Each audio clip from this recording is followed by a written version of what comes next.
The kindest things I no. क्या मतलब इसका? जितनी मैं चीज़ें जानता हूँ उनमें सबसे ज़्यादा रहमदिल चीज़ दरख्त हैं। चलिए, क्या है इसमें समझते हैं। ये एक छोटी सी पोएम है, उससे पहले एक वार्मिंग अप एक्सरसाइज है। तो इसमें फर्स्ट सेक्शन हमको दिया गया है chit chat section. So what we have to do, we have to read this questions, understand and practise with our friends और brothers or sisters. Okay, let's begin. When do you receive gifts? A very simple question. When do you receive gifts? आप gifts कब receive करते हो, यानी आपको gifts कब मिलते हैं? कब मिलते हैं मीन्स कौन से मौक़ों पर मिलते हैं? what are the answers? On birthdays and when we achieve success. Okay, next. तो इसका आंसर, पहले का आंसर आप अलग अलग लिख सकते हो, आई रिसीव गिफ्ट्स वगैरह। इन क्वेश्चंस को सिर्फ लिखना नहीं है बल्कि इसकी प्रैक्टिस भी करना है। आपको बोलना है और सवाल बोलना है और उसका जवाब भी बोलना है। पार्टनर के साथ भी आप कर सकते हो या अकेले में सवाल जवाब दोनों खुद देकर प्रैक्टिस कर सकते हो। इससे आपकी इंग्लिश कन्वर्सेशन अच्छी हो जाएगी। Next question, do you like to give gifts? क्या आपको गिफ्ट्स देना पसंद है? Okay, you can answer yes और no. I like to give gifts because gifts में मेक समबडी हैप्पी। गिफ्ट्स किसी को खुश कर सकते हैं। इस तरह से आप लिख सकते हो। फॉर हुम डू यू गेट गिफ्ट्स? किन के लिए आप गिफ्ट्स लेते हो? सो we have to write answers. Then what is the best gift that you have ever received? अभी तक आप अभी तक जितने गिफ्ट्स आपको मिले हैं उनमें से सबसे बेस्ट गिफ्ट कौन सा है? बेहतरीन गिफ्ट कौन सा? So next, why is it special for you? अब उसके बाद और एक सवाल है कि ये आपके लिए स्पेशल क्यों है? ओके, तो एक एक क्वेश्चन का आंसर हमको देना है और प्रैक्टिस करना है। तो अभी इससे आपको अंदाज़ा आ गया होगा कि पोयम जो हम पढ़ रहे हैं वो किसी गिफ्ट के बारे में है। ओके, तो क्या गिफ्ट है वो हम आगे जाके देखेंगे। Next, what gifts do trees give to mankind? देखिए यहाँ एक बड़ा अहम सवाल है, what gifts do trees give to mankind? Mankind यानी इंसान, ह्यूमन बीइंग, इंसान। What gifts do trees give to mankind? दरख्त इंसान को क्या गिफ्ट देते हैं? ये इसका आंसर अभी आपको लिखना है डिटेल में। नंबर डाल के लिख सकते हैं 1 2 ओके 3 4, जितने गिफ्ट्स आपको समझ में आते हैं वो सब इसके अंदर लिखने हैं और मुझे दिखाना है। Next, second question, name 2 parts of a tree that begin with. दरख्तों के 2 पार्ट्स जिनके नाम इन लेटर्स से शुरू होते हैं हमको लिखने हैं। बी, ऐसे कौन से 2 पार्ट्स हैं ट्रीज़ के जो बी से शुरू होते हैं? वो आपको यहाँ लिखना है, एफ और टी। ओके, देखिए आसान है, आपको आंसर्स मिल जाएंगे, आपको याद भी रहेंगे। तो बी से शुरू होने वाले, एफ से शुरू होने वाले और टी से शुरू होने वाले। अगर याद नहीं है तो बेहतरीन तरीका है गूगल से सर्च कीजिए, लेकिन आप कोशिश कीजिए, मैं इसका आंसर नहीं बताऊंगा। ओके, नेक्स्ट देखिए, in most countries in the northern hemisphere there are 4 seasons, spring, summer, autumn and winter. तो क्या समझ में आए इस सवाल से? In most countries in the northern hemisphere, जो शुमाली निस्फ कुर्रा है, इसमें के जो ममालिक हैं बहुत सारे ममालिक में 4 सीजन्स हैं। जैसे हमारे पास सर्दी, गर्मी और बरसात, इंडिया में 3 सीजन्स हैं, वहाँ पर 4 सीजन्स हैं, मौसम हैं। वो कौन से हैं? अच्छा, ये नॉर्दर्न हेमिस्फीयर क्या होता है? नॉर्दर्न हेमिस्फीयर समझो ये हमारी दुनिया है। शुमाली निस्फ़ कुर्रा किसे कहते हैं? देखिए अभी यहाँ पे जो ये जो है ना बीच का, एक मिनट, ये हमारी दुनिया मान लो इस तरह से है, और ये जो बीच में अगर इसका निस्फ़ करेंगे, इसको आधा करेंगे बराबर, तो 2 हिस्से हो जाएंगे। तो इनका हिस्सा, इनका नाम दिया गया है नॉर्दर्न हेमिस्फीयर और सदर्न हेमिस्फीयर। शुमाली निस्फ़ कुर्रा that is northern hemisphere, and जुनूबी निस्फ़ कुर्रा सदर्न हेमिस्फीयर। तो इस वाले हिस्से की बात चल रही है यहाँ पे। ओके, तो नॉर्दर्न हेमिस्फीयर में जो ममालिक आते हैं, जो कंट्रीज़ आते हैं, उसमें 4 सीज़न होते हैं। तो कौन कौन से 4 सीज़न हैं वो देखिए, spring, summer, autumn and winter. Try to guess what is the season in the month given below. अब कौन से महीने में कौन से सीज़न पड़ते हैं, आते हैं, वो ज़रा हमको लिखना है। मार्च से अप्रैल, मार्च में शुरू होने वाला और अप्रैल में ख़त्म होने वाला कौन सा सीज़न है? तो यहाँ जो एक हिंट आपको देता हूँ, जो तरतीब यहाँ पे है वही तरतीब यहाँ पर है, तो आप उस हिसाब से यहाँ लिखते जाइए। फिर भी अगर आपको नहीं, ठीक है, मैं मालूमात दे देता हूँ आपको। देखिए मार्च से अप्रैल, मार्च से अप्रैल स्प्रिंग का सीज़न आता है। स्प्रिंग यानी मौसम है बहार, बहार का सीज़न आता है। ओके, जून, जुलाई, अगस्त उन देशों में, उन ममालिक में समर का सीज़न होता है। ओके, और सितंबर, अक्टूबर, नवंबर में एक्चुअली इसको 1 सितंबर से ही गिनते हैं। 1 सितंबर, 1 जून, 1 मार्च और 1 दिसंबर। तो फर्स्ट, उस महीने की फर्स्ट तारीख से ही उसकी गिनती शुरू कर देते हैं। तो what is the season in December? That is winter. So these are the seasons and their months in northern hemisphere. So you got the idea. Now let's proceed. Now the third question is, an artist paints pictures using colors. What is the meaning of this sentence?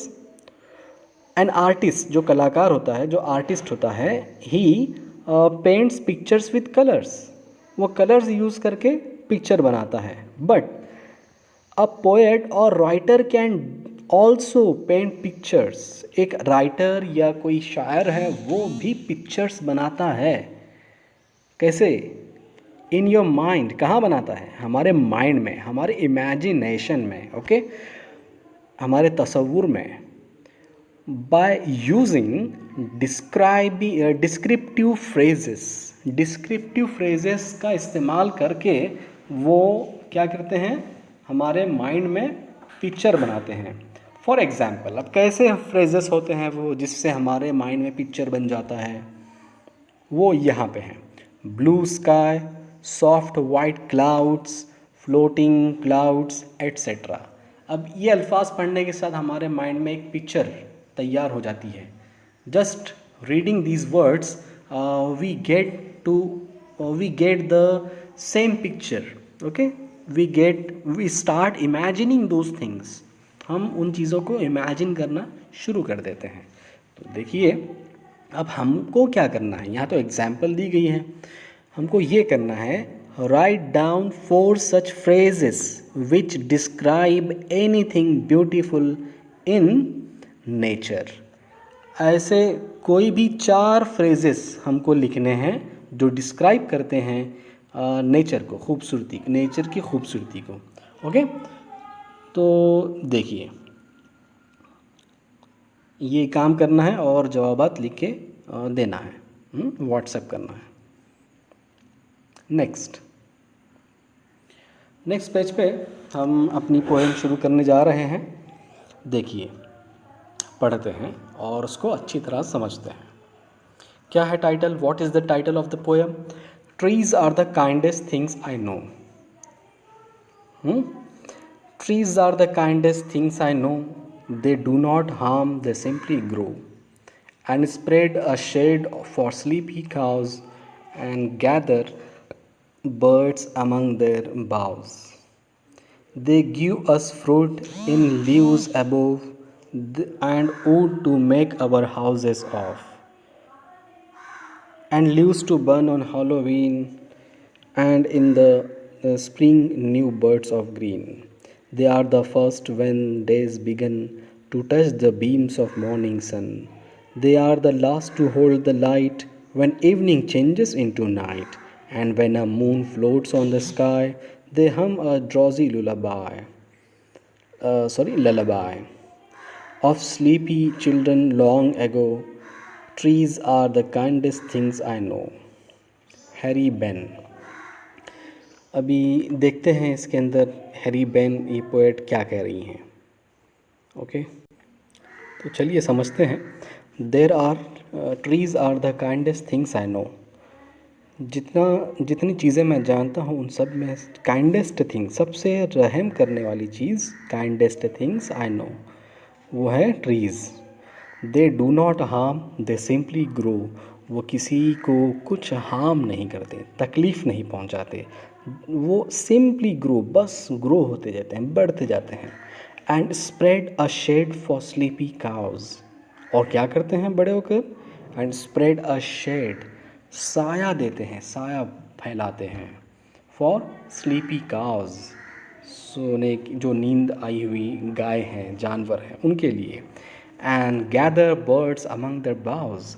और अपने boughs में, अपने branches में, boughs मतलब branches. देखिए यहाँ पे words के मीनिंग भी हैं, उनको भी आप देखते चलिए. Boughs, branches. ओके, तो अपने ब्रांचेस में, अपने शाखों पर परिंदों को समेट के रखते हैं. Okay, they gave us fruits in leaves above. वो फ्रूट्स देते हैं हमें इन लीव्स अबोव, ऊपर पत्तों में से. And wood to make our houses of.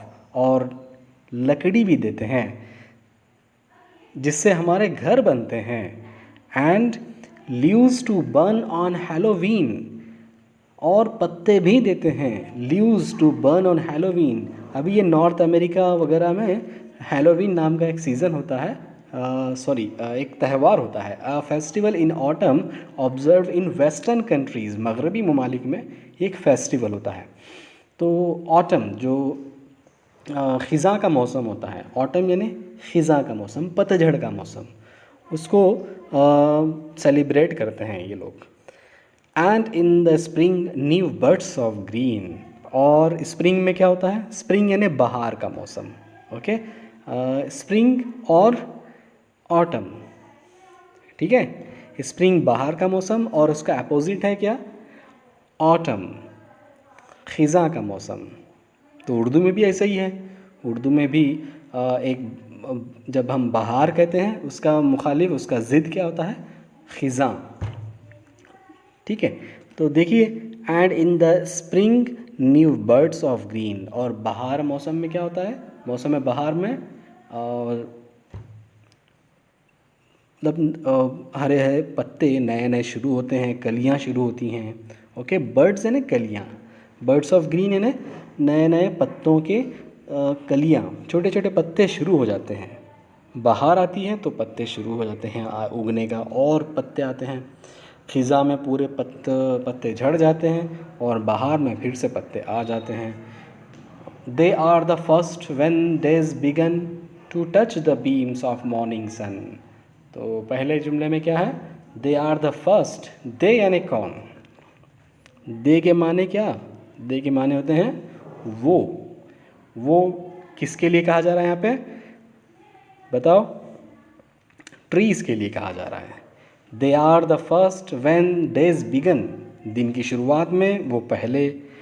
और to touch the beams of morning sun, किस लिए पहले रहते हैं हर जगह पर, सुबह में हर वक्त? To touch the beams, the rays. Beams यानी जो शुआएँ होती हैं, ओके। सुबह की सूरज की शुआओं को टच करने के लिए वो मौजूद होते हैं और they are the last to hold the light when evening changes into night, और वो वहीं बाहर ही खड़े रहते हैं। They are the last to hold the light, सूरज की रोशनी को पकड़े हुए रहते हैं। कब? When evening changes to night, शाम में भी रोशनी वो संभाले हुए रहते हैं, रोशनी उनको मिलती है। कब? जब इवनिंग नाइट में चेंज हो जाती है। And when a moon floats on the sky, और जब चांद आसमान में फ्लोट करता है, फ्लोट के माने उड़ता, हवा में उड़ना, तैरना भी होते हैं। तो यहाँ से वहाँ तक जब जाता है, दे हम ड्रॉजी लुलाबाई, वो क्या करते हैं? एक ड्रॉजी लुलाबाई गाते हैं। ड्रॉजी लुलाबाई यानी ड्रॉजी यानी नींद आने वाली, और लुलाबाई यानी लोरी, तो नींद लाने वाली लोरी वो गाते हैं। Of sleepy children long ago, trees are the kindest things I know, जो पहले बहुत पहले जो नींद आने के लिए बच्चों को सुनाते थे, trees are the kindest things I know, वही लोरी ये दरख्त सुनाते हैं, trees are the kindest things I know. फिर पोएट कह रहा है कि trees are the kindest things I know. Okay, इस तरह से ये पोएम हो चुकी है। अभी इसकी एक्सरसाइज, इसके सवालात यहाँ पे हैं, वो क्या है देखेंगे। देखिए यहाँ पे कुछ क्वेश्चंस हैं, हमको उनके आंसर्स लिखने हैं। How do trees serve birds and animals, इस आंसर को हमें कहाँ से निकालना है? इस स्टांजा में से निकालना है। पहले दूसरे स्टांजा में जहाँ पे उसका आंसर छुपा है वो निकालेंगे। क्या मतलब इसका? हाउ डू ट्रीज सर्व, मतलब ट्रीज किस तरह से खिदमत करते हैं, किसकी? बर्ड्स एंड एनिमल्स की। ओके, देखिए next, what do trees offer human being. अभी इसके जो नए अल्फाज हैं ये भी याद करना है। Boughs, branches. What do trees offer human being, इंसानों को क्या ऑफ़र करते हैं ट्रीज़, इंसानों को क्या देते हैं? इसका भी answer we have to find from here. Next, Halloween, learn this word by heart. Next, which part of the trees glow first at sunrise. यहाँ पे सवाल लिखा गया है कि दरख्त का कौन सा हिस्सा सबसे पहले ग्लो होता है? ग्लो यानी चमकना। जब सनराइज़ होता है, at the time of sunrise, सबसे पहले कौन सा हिस्सा चमकता है, ग्लो करता है, टिमटिमाता है? सनराइज यानी सनराइज, तुलुए आफ्ताब। ओके, नेक्स्ट, अभी देखो बीम का माने है रेज, बीम से ना शुआएं, रेज यानी वो भी शुआएं, तो दोनों का मीनिंग सेम है, हमको याद रखना है। What do trees do for small kids? Small kids के लिए बच्चे ट्रीज़ क्या करती हैं? तो आपको इस पोएम में हमने पढ़ चुके हैं, उसको आपको मालूम है। Just we have to write the answer. Drowsy, sleepy, lullaby, soft slow song to put children to sleep, लोरी। ओके, इसको याद करना है। अभी इंग्लिश वर्कशॉप देखते हैं, जल्दी से समझ लेते हैं क्या करना है और उसके बाद हमको आंसर्स बनाने हैं। तो first, pick from the poem words that rhyme with the following words. Poem में से ऐसे अल्फाज उठाना है हमें जो इनके साथ राइम करते हैं, इनकी आवाज़ से मिलते जुलते हैं। ठीक है, ढूंढ के लिख के दिखाना है। Second question, pick from the poem lines that create a picture in your mind. अब for example, and in the spring new buds of green. देखिए, पोएम में से ऐसे लाइंस हमको उठाना है जो हमारे माइंड में एक पिक्चर बनाते हैं, तस्वीर बनाते हैं। तो एग्जाम्पल के तौर पे यहाँ पे दिया गया है इन द स्प्रिंग, और मौसम बहार में न्यू बर्ड्स ऑफ ग्रीन, छोटे नए पत्ते हरे रंग के वो आते हैं। ठीक है, तो जैसे ही ये वर्ड हम पढ़े, सेंटेंस पढ़े हमने, हमारे माइंड में कहीं ना कहीं एक छोटा सा इस तरह से इमेजिनेशन, ख़याल में एक तस्वीर बनी होगी। तो ऐसे अल्फाज, ऐसे जुमले जिससे हम इमेजिन कर सकते हैं, वो उठाकर लिखने हैं। ठीक है, और मुझे व्हाट्सएप करना है, ग्रुप पे नहीं बल्कि मेरे पर्सनल व्हाट्सएप पे आपको, आप ग्रुप पे भी कर सकते हैं, पर्सनल भी कर सकते हैं, व्हाट्सएप कर सकते हैं। ठीक है। The poet refers to trees as the kindest things. Poet क्या कर रहा है, दरख्त को किस नाम से रेफर कर रहा है, kindest things. From the poem pick out 5 facts which prove the kindness of trees towards others. Poet तो बोल रहा है कि दरख्त क्या है, काइंडेस्ट हैं। तो अब हमें क्या करना है, इस पोएम से, जो पोएट के ख्याल से ही बनी हुई है, निकालना है 5 ऐसे फैक्ट्स जो प्रूफ करते हैं, साबित करते हैं कि ट्रीज आर द काइंडेस्ट। ठीक है, देखिए next 4th question, find words that describe the following. ऐसे अल्फाज तलाश करो जो नीचे दिए गए अल्फाज को डिस्क्राइब करते हैं। अब डिस्क्राइब करने वाले अल्फाज कौन से होते हैं, देखिए cause, new birds, sun, lullaby, trees.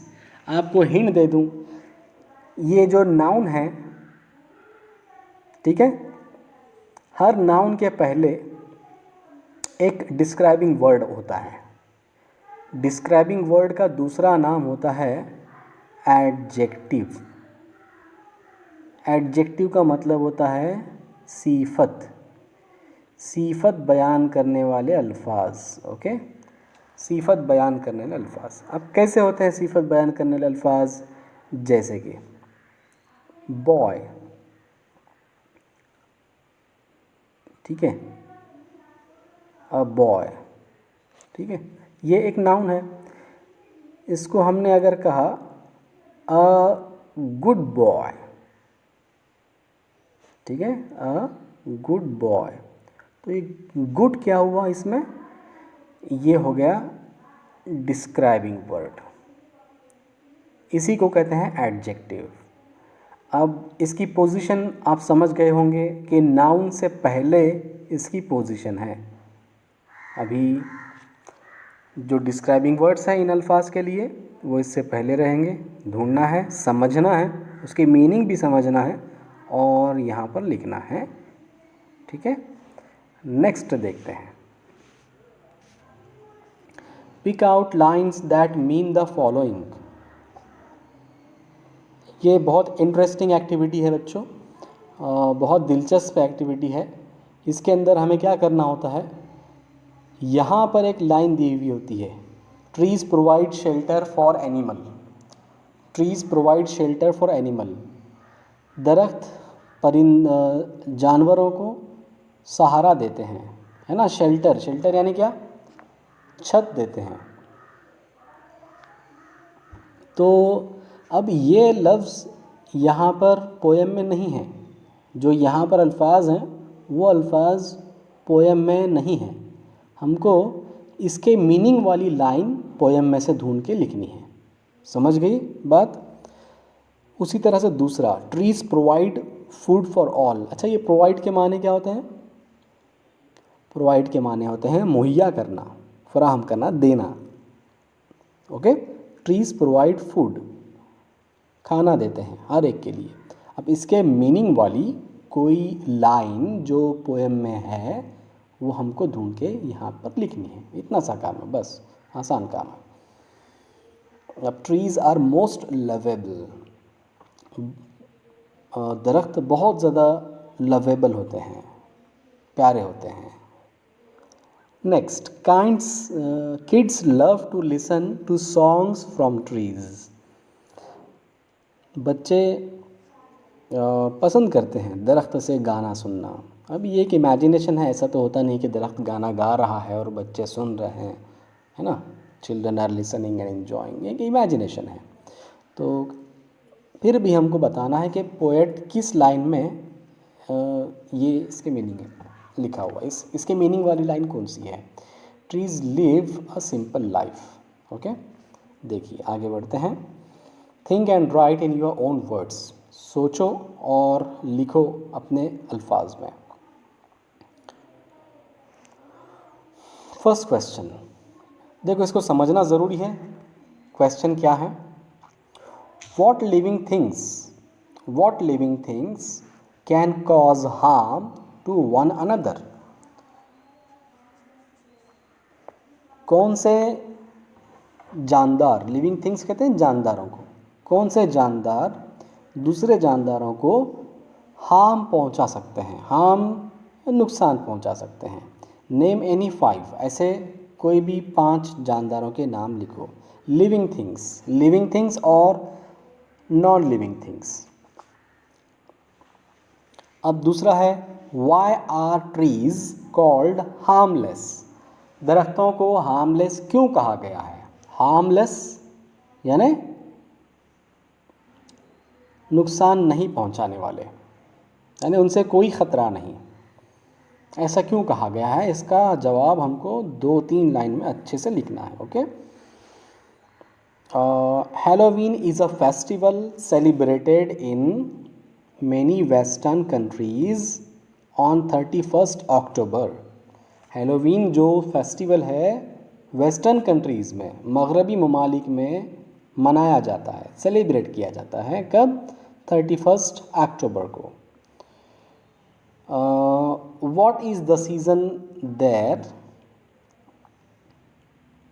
Why do you think is there a need to burn leaves on Halloween? अब इनका त्यौहार ऐसा क्यों होता है, वो क्या सीज़न होता है और उनको ऐसा क्या ज़रूरत पड़ती है कि उनको पत्ते जलाने पड़ते हैं।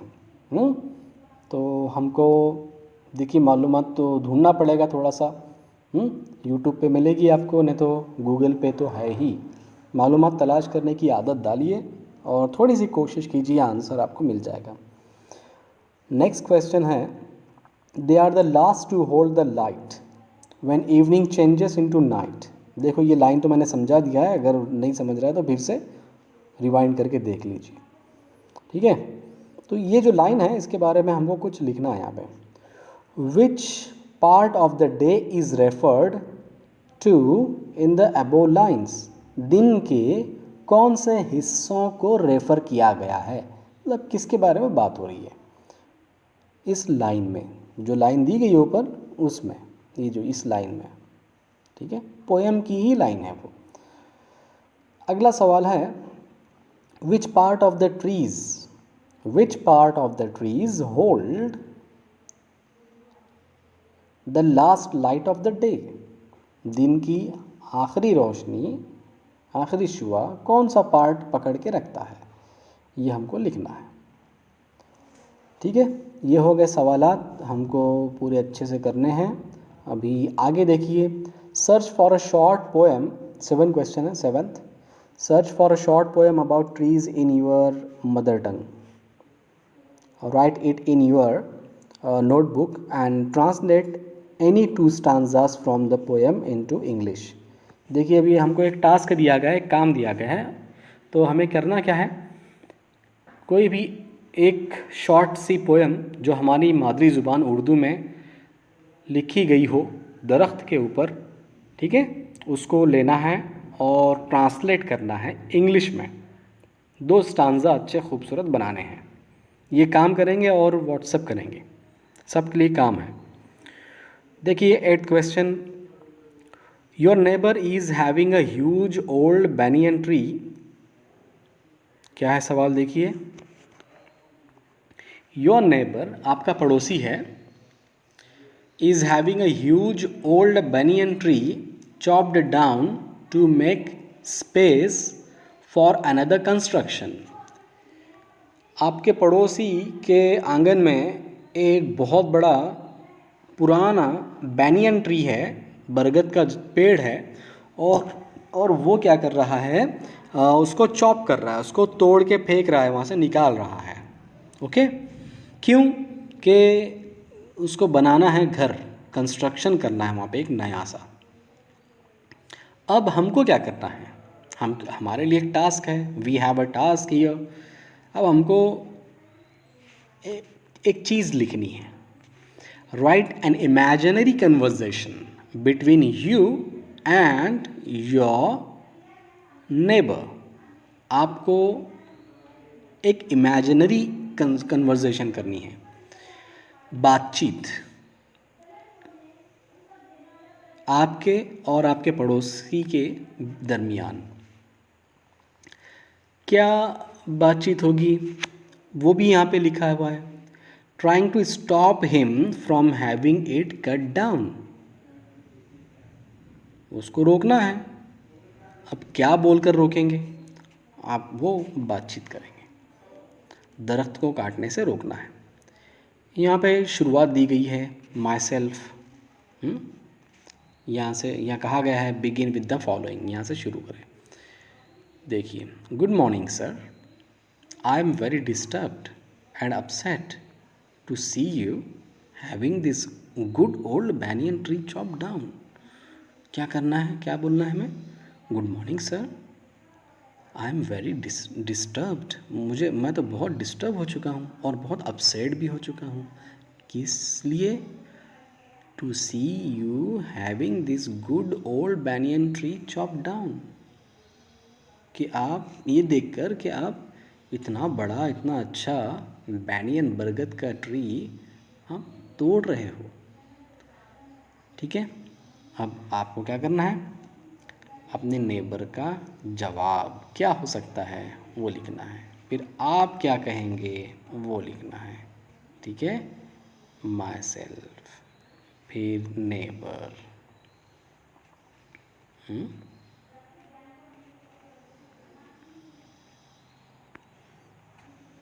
चलिए, हो गया, समझ में आया सब? अभी हम अगले वीडियो में ग्रामर का ये हिस्सा देखते हैं। तब तक के लिए गुड बाय। अच्छे से प्रैक्टिस करो और व्हाट्सएप करो।